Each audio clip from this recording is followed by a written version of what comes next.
तो इंडिया की जीडीपी बढ़ रही है लेकिन उसका रुपी गिर रहा है। अब लोग तो बहुत कंफ्यूज है लेकिन सिस्टम बहुत क्लियर है, क्योंकि ये जो इंडिया की फास्ट ग्रोइंग इकोनॉमिक बोलकर हाइप क्रिएट किया जा रहा है, इसमें एक सिंपल सी बात है कि स्ट्रॉन्ग जीडीपी मतलब स्ट्रॉन्ग करेंसी नहीं होता है, और वो भी तब जब आपकी ग्रोथ इम्पोर्ट्स पर ही चल रही हो। और हर ग्रोथ के साथ आपका इम्पोर्ट्स बिल बढ़ रहा है तो फिर आपका रुपी तो गिरना ही गिरना है। अब रुपी क्यों गिर रहा है? क्योंकि हम दूसरों को बेच कम रहे हैं और ख़रीद ज़्यादा रहे, यानी क्रूड ऑयल, इलेक्ट्रॉनिक्स, मशीन्स वगैरह, ये सब जब हम अपनी ग्रोथ के साथ साथ ये जो हमारा इम्पोर्ट बिल बढ़ रहा है तो फिर हमारा रुपी तो गिरेगा ही।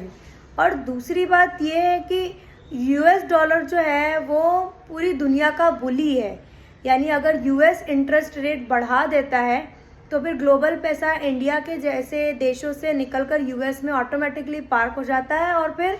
हमारा जीडीपी इस वक्त भले ही मून क्यों ना टच कर रहा हो, रुपी का गिरना तो गिरना ही है। तीसरा ये होता है कि ये जो फॉरेन इन्वेस्टर्स होते हैं ये इंडिया की स्टेबिलिटी को देखकर यहाँ पर पैसा इन्वेस्ट करते हैं, लेकिन अगर कोई भी ग्लोबल टेंशन होती है तो सबसे पहले इंडिया के जैसे देशों से ही पैसा निकाला जाता है, और हर बिलियन डॉलर का आउटफ्लो यानी हमारे रुपी का गिरना। तो हर जगह जीडीपी जीडीपी जीडीपी का तो ढोल है ही, लेकिन रुपी के साथ जो नाइंसाफ़ी हो रही है उसका क्या?